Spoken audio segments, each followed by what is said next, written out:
Hey there, everyone. This is Javante. I'm DeAndre. We're Dre and Jay.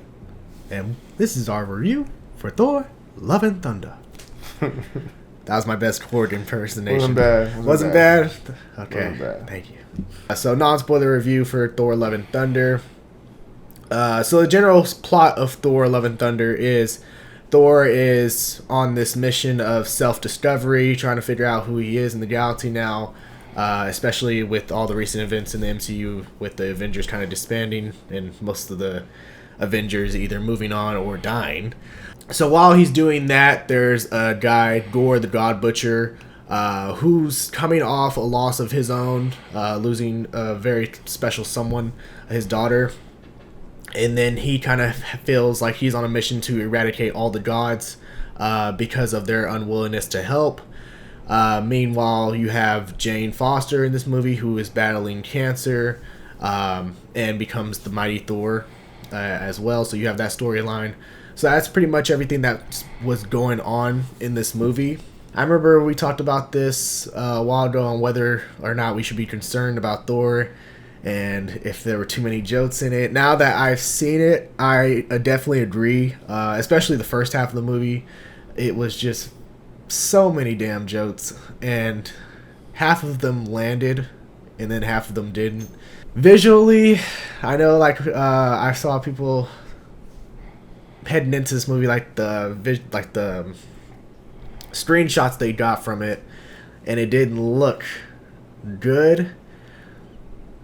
For some parts, especially the scene where he's wearing the mask, I thought that looked pretty terrible as far as the CGI. Everything else, I didn't really notice too much. It wasn't too off-putting for me. The action I thought was great. The action scenes visually looked really good, so I'll give credit to them on that. But I'll let you go before I go further. No, I think this movie coming into it, I think you have to kind of know what it is to enjoy it. Or if you think you'll enjoy it. I mean, I think it's going to be split just like any other Thor movie. I think his movies are the most split when it comes to people like it or don't like the tone. There's a lot of comedy, of course. Taika Waititi, doubled down what he did in Ragnarok. For me, it was fine because I knew I'm going into. I didn't think I was going to a movie that was going to be serious. I think some people thought that, and I think that should never been. I think people should kind of know what you were going to get.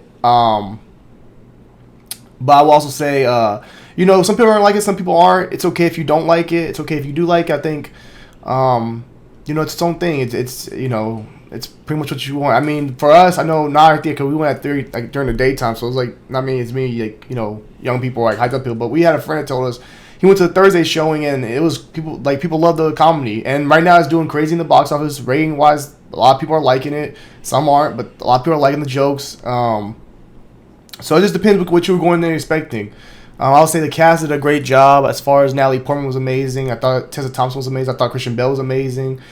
Chris Hemsworth's great in what he's supposed to be doing, which is telling jokes and being funny. So he does that great. But I don't think that's not Thor I would want. I'd rather see a mighty, powerful Thor, but I don't expect to get that because it's not who he is, and he hasn't been that since Infinity War. So in parts in Infinity War really, but so overall that's just what the character is.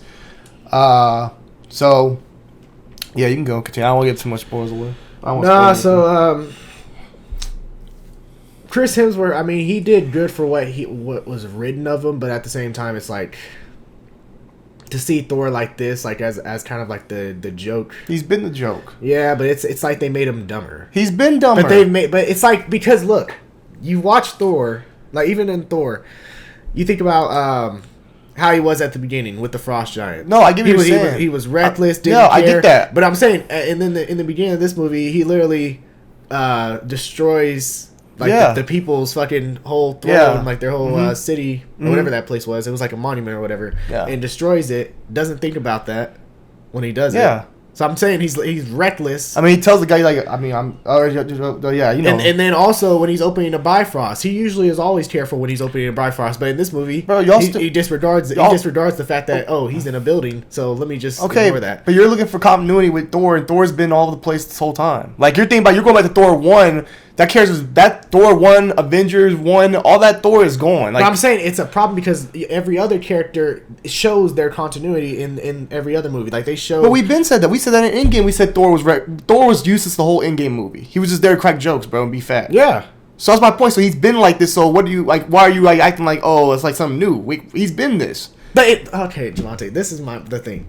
Just because he's been like that doesn't mean we should be able to accept it. People, and be okay with it. that's the thing. People like it. That's something that you should change. But people like it. That's what I'm saying. You're not gonna change something people like. People love him in Ragnarok when he's being stupid and doing dumb shit. Who likes it? Look at. If this is best movie. I'm not talking about Ragnarok. Ragnarok is stupid. That's why he's playing stupid. Ragnarok was really okay. Ragnarok balance. But there were still problems with it. There's a lot of balance in that. Huh? Ragnarok's a lot. He does a lot of dumb stuff in Ragnarok too. There's a lot of funny moments.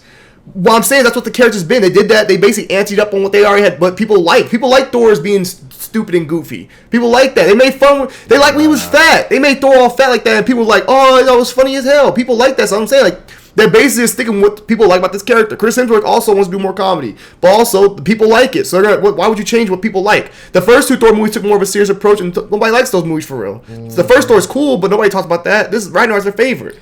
And the casual viewer also is enjoying this. I mean, you can say from a hardcore Thor fan, I feel bad. I mean, if you're a hardcore Thor fan, this is probably like your type of thing you want to see. So you mean the comic book fan? But that's not who you're aiming towards. Those people come regardless, bro. You're aiming towards that casual. Get that casual come in. You don't make what they made already in the box office just from having the hardcore fan. You have that by also having casual people who just like the character. The casual fan enjoyed all those jokes. Even some people that like comic book fans enjoy it. Real rejects love the movie. But they also like comedy. It just depends if the comedy, if you knew what you were going to get yourself into. If you know you're going to get yourself from comedy, you have to go to the movie knowing it's going to be a lot of comedy in it. That's all you got to know. If you know that, then you probably can go in there and enjoy it. If you think you're going to get a serious tone, you get serious tones at moments. But if you think you're going to get a serious tone throughout the movie, Thor that's like OP, most powerful god Thor, you're not going to get that.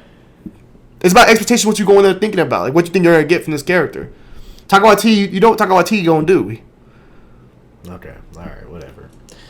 I'm not saying you have to like it. I'm just saying, but you can't act like you're surprised by this. Like this is all like random and all. Like I'm not surprised, but still at the same time I am disappointed. Anyway, why? Like, let me ask you one question. You move on after that. When we saw that first trailer, did you think you were gonna get a serious tone movie, or did you think with no one director? I'm not saying I expected a serious tone movie, Javante. I'm saying though it should have been a little bit more serious than what the fuck we got. That's what I'm saying though. But think about the movie. Ragnarok, that's a serious tone. That's a serious tone like comic line. Ragnarok's a serious storyline. Yeah, and they turn it into a comedy. And that's a problem there too. But people love the movie. That's my point. That's what I'm trying to say. But you continue on. I'm just saying. All right, whatever. So yeah, the rest of the performances were great. Christian Bale was great as Thor the God Butcher. Still felt like he was great, but he could have been better. Like there were things you could have added that would have made him so much better. And I'll talk about that in spoiler review. And also Thor, the title Love and Thunder, it's very misleading. I'm just going to let you guys know that as well. It's like you don't understand why it's titled like that until the very end of the movie. And Ragnarok wasn't misleading? Ragnarok wasn't misleading? Well, Ragnarok, they announced. But wasn't Ragnarok like people saw Ragnarok? Oh, Ragnarok! Oh shit! Like, I know. I'm just saying though. You don't know the title until you don't know why it's called Thor: Love and Thunder until the very end. Like you think it's one way and then it's not. I mean, partly it's that way though. In a way, it's partly like that. Yeah, but we can explain it later. Go ahead. Russell Crowe as Zeus, did not like him in this movie. It just wasn't for me. That's another thing I didn't like. There were also times where it was supposed to be serious, but yet you threw in jokes in there. It kind of it defeats the purpose, ruins it, and with the storyline involving Gore the God Butcher and Jane's cancer, you would think that this movie would be a little bit more darker, take a little bit more of a serious approach to it, and that's why I'm a little bit disappointed in it. It is a great thing. The Jane Foster scenes with her cancer, I think those were really good scenes. Those actually were serious scenes. There are no jokes in them, really. It's not that. It's the fact that you have all this other, like you have all this other. You can have a dark moment. I can't think of the word, but like it's surrounded. Like you have this dark moment, but then the rest of this movie is surrounded with laughs and jokes. Yeah, I mean, you can't have a straight just dark movie where somebody has cancer and just have like, oh, we're gonna keep it dark. Like they had to do like a little light tone. I think they did a great job with how when they do the cancer. At least I was worried that they would go into making the cancer a joke in a way, but they didn't do that. They were very the way they did the cancer storyline, it worked for me. I think it was serious. It has moments for serious, especially when she interacts with different characters. It's serious moments. It's not jokes at those moments. So I think they did a great job with that part. I just agree with them on that. Okay.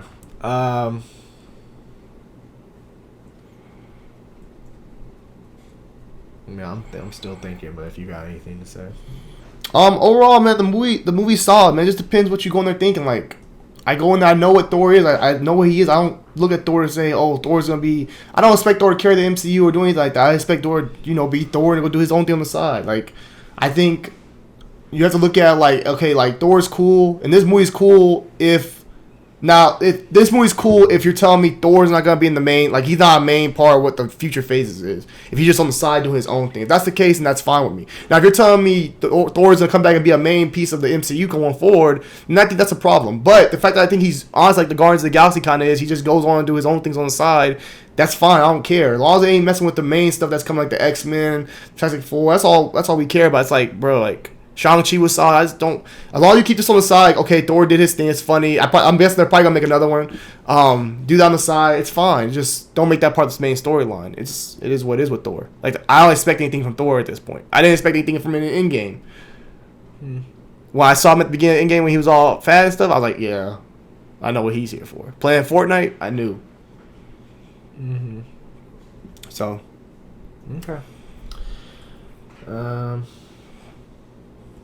Ready to talk spoilers now? Oh, I think the ending was beautiful, heartfelt, touching. 2 post-credit scenes, by the way. Don't know if y'all haven't seen it. 2 post-credit scenes, both cool. I mean, the first one's really cool. The second one's like, it's not like a waste of time. It's okay, So yeah, that's how I would say. I'm saving a lot for the spoiler review, so be sure to stick around for that and watch that. But if I had to give Thor: Love and Thunder a grade, I would give it a C+. Okay. So I'll give it a 7.8 out of 10. I don't know if I'll go letter grade. I probably got 7.8 out of 10. Okay, so if we're doing numerical grade, I guess this would be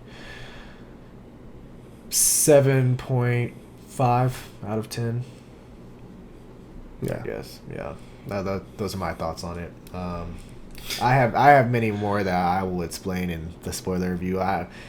It's hard to do these non-spoilers with some of these movies. It really is. But yeah, so be sure to stick around for that. Again, 7.5, 7.8. I'm sure we disagreeing a lot. Yeah, we'll have a lot of disagreements. But anyway, sorry. We hope you guys enjoyed this non-spoiler review of Thor: Love and Thunder. If you have seen it, be sure to let us know your thoughts down below. What did you think about it? And if you enjoyed this little review, be sure to like, share, and subscribe. I'm DeAndre. I'm Javante. And this is Dre and Jay. Deuces. Deuces.